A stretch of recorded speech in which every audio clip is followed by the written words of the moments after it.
அமெரிக்காவின் தாட் சிஸ்டத்தை தகர்த்த ஏமன் ஹவுதிகள், இஸ்ரேலில் இருந்து தெரித்து ஓடிய உலக விமான நிறுவனங்கள். இஸ்ரேல் விமான நிலையத்தின் மீது ஏமன் ஹவுதி படைகள் நடத்திய வெற்றிகரமான தாக்குதல் உலக அளவில் பெரும் பேசு பொருளாக மாறியுள்ளது.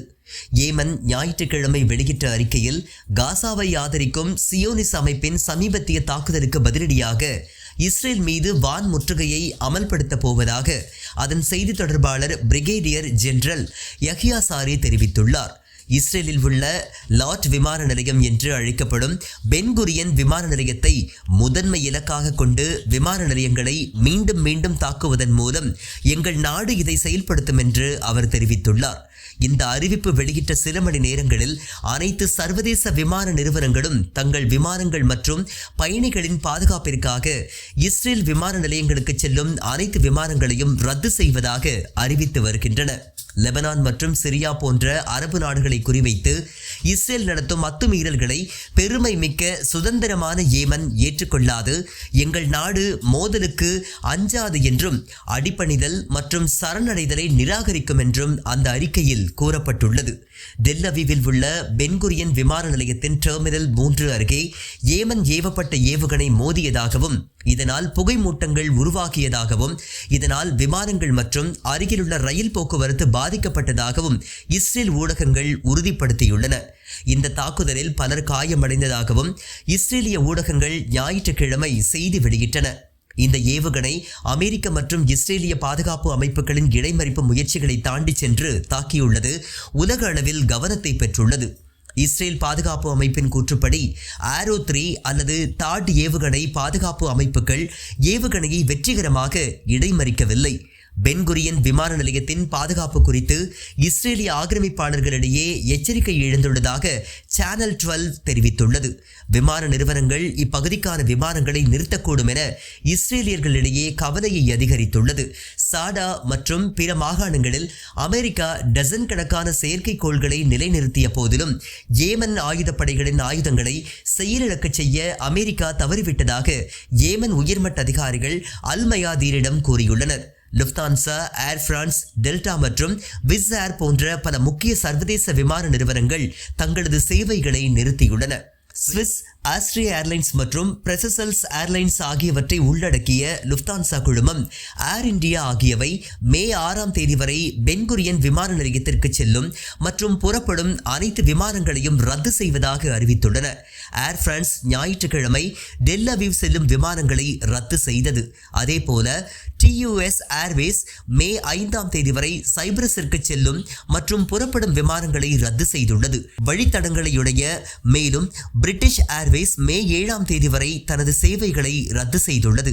ஏமனின் இந்த தாக்குதல் இஸ்ரேல் பாதுகாப்பை கேள்விக்குள்ளாக்கியுள்ளது. இஸ்ரேல் படைகளை குறிவைத்து மாபெரும் தாக்குதல், ஆக்கிரமிப்பு தரப்பில் உயிர் சேதம், காயங்கள். 1.5 ஆண்டுகள் கடந்தும் ஒடிந்து போகாத ஹமாஸ். ரஃபாவில் ஹமாஸின் ராணுவ பிரிவான அல்கசாம் படைப்பிரிவு பலமுறை தாக்குதலை நடத்தி இஸ்ரேல் ஆக்கிரமிப்பு படைகளுக்கு பெரும் உயிரிழப்புகளை ஏற்படுத்தியுள்ளதாக அறிவித்துள்ளது. சனிக்கிழமை காசா மீதான இஸ்ரேலின் இனப்படுகொலைக்கு நடுவில் ரஃபாவில் IOF படைகளை குறிவைத்து பதுங்கியிருந்து நடத்தப்பட்ட தாக்குதல் பற்றி விரிவான அறிக்கையை அல்கசாம் படைப்பிரிவுகள் வெளியிட்டன. அல்கசாம் படைப்பிரிவினர் ஒரு இஸ்ரேலிய பொறியியல் பிரிவை வெடிப்பொருட்களால் முன்கூட்டியே பொருத்தப்பட்ட ஒரு சுரங்கப்பாதை நுழைவாயிலை நோக்கி வெற்றிகரமாக வரவழைத்ததாக தெரிவித்துள்ளது. அப்போது அல்கசாம் பிரிவினர் நேரடியாக தாக்கி பல இஸ்ரேலிய ஆக்கிரமிப்பு படையினரை கொன்றதாக தெரிவித்துள்ளனர். மேலும் சில இஸ்ரேலிய வீரர்கள் சுரங்கப்பாதையை நெருங்கி சென்ற போது வெடிப்பொருட்களை வெடிக்க செய்ததில் பல உயிரிழப்புகள் நிகழ்ந்துள்ளன. மற்றொரு தாக்குதலில் அல்யாசின் 105 ராக்கெட் 2 இஸ்ரேலிய டாங்கிகளை தாக்கப்பட்டுள்ளன. அல்கசாம் படைப்பிரிவுகள் சனிக்கிழமை தெற்கு காசா பகுதியில் ரஃபா நகரத்திற்கு கிழக்கே அல் ஜஹ்ரா மசூதிக்கு அருகே இஸ்ரேலிய காலாட்படை பிரிவை குறிவைத்து வெடிக்கக்கூடிய கருவியை கொண்டு நடத்தப்பட்ட தாக்குதலில் சிலர் உயிரிழந்ததாகவும் அறிவிக்கப்பட்டுள்ளது. இதனிடையே காசா பகுதியில் நடந்த மோதல்களில் ஒரு அதிகாரி உட்பட 2 வீரர்கள் கொல்லப்பட்டதாகவும் பலர் காயமடைந்ததாகவும் இஸ்ரேலிய ஆக்கிரமிப்பு ராணுவம் ஞாயிற்றுக்கிழமை உறுதிப்படுத்தியது. காசா பகுதியின் தெற்கு பகுதியில் நடந்த மோதல்களின் போது உயரடுக்கு யஹலோம் போர் பொறியியல் பிரிவை சேர்ந்த ஒரு அதிகாரி கொல்லப்பட்டதாகவும் அதே பிரிவைச் சேர்ந்த மற்றொரு சிப்பாயும் அதே பகுதியில் கொல்லப்பட்டதாகவும் இஸ்ரேலிய ஆக்கிரமிப்பு படைகளின் செய்தி தொடர்பாளர் தெரிவித்தார். மேலும் அதே மோதலில் யஹலோம் பிரிவை சேர்ந்த மற்றொரு சிப்பாய் படுகாயமடைந்ததாக இஸ்ரேலிய ஊடகங்கள் உறுதிப்படுத்தியுள்ளன. தனித்தனியாக வடக்கு காசாவில் சனிக்கிழமை நடந்த மோதல்களில் ஜெருசலேம் படைப்பிரிவின் 7,007வது பெட்டாலியனை சேர்ந்த ஒரு ரிசர்வ் சிப்பாய் படுகாயமடைந்ததாகவும் இஸ்ரேலிய ஆக்கிரமிப்பு படை தெரிவித்துள்ளது. சமீபத்தில் இஸ்ரேலிய படை சந்தித்த மிகப்பெரிய இழப்பு இது என இஸ்ரேலிய ஊடகங்கள் செய்திகளை வெளியிட்டு வருகின்றன. அமெரிக்கா இஸ்ரேலால் இடைமறிக்க முடியாத அதிநவீன ஏவுகணை பதற்றங்களுக்கிடையே அறிமுகம் செய்து மிரட்டிய ஈரான் அரபு நாடுகளில் உள்ள அமெரிக்க நிலைகளை தாக்க தயங்க மாட்டோம் என்று எச்சரிக்கை. ஈரான் மீது தாக்குதல் நடத்தப்பட்டால் அமெரிக்க ராணுவ தளங்கள் மீது வலுவான பதிலடி கொடுக்கப்படும் என்று ஈரானின் பாதுகாப்பு அமைச்சர் அஜீஸ் நசீர் சாதே எச்சரித்துள்ளார். அதிகரித்து வரும் ஈரான் இஸ்ரேல் பதற்றங்களுக்கு மத்தியில் மேம்பட்ட காசிம் பாசிர் எனும் ஏவுகணையை அறிமுகம் செய்துள்ளார். அப்போது பேசிய அவர், ஈரான் மீதான எந்த ஒரு தாக்குதலுக்கும் உரிய பதிலளிக்கப்படும் என்றும் பிராந்தியத்தில் உள்ள அனைத்து அமெரிக்க நலன்கள் மற்றும் இராணுவ தளங்களை குறிவைத்து தெஹ்ரான் தயக்கமின்றி செயல்படும் என்றும் எச்சரித்தார். அமெரிக்க அதிகாரிகளின் சமீபத்திய அச்சுறுத்தல்களுக்கு பதிலளித்த நசீர் சாதே, எங்கள் அண்டை நாடுகளுக்கு எதிராக நாங்கள் எந்த விரோதத்தையும் கொண்டிருக்கவில்லை. நாங்கள் அவர்களை சகோதரர்களாக பார்க்கின்றோம். ஆனால் நாங்கள் தாக்கப்பட்டால் பிராந்தியத்தில் உள்ள அமெரிக்க தளங்கள் எங்கள் இலக்குகளாக மாறும் என்றும் எச்சரித்தார்.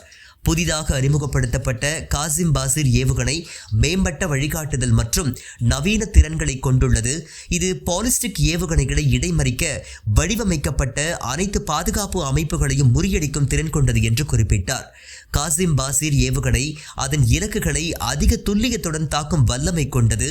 மேலும் தற்காப்பு ரேடார் அமைப்புகளால் கண்டறியப்படாமல் உள்நுழைந்து தாக்கும் என்று தெரிவித்தார்.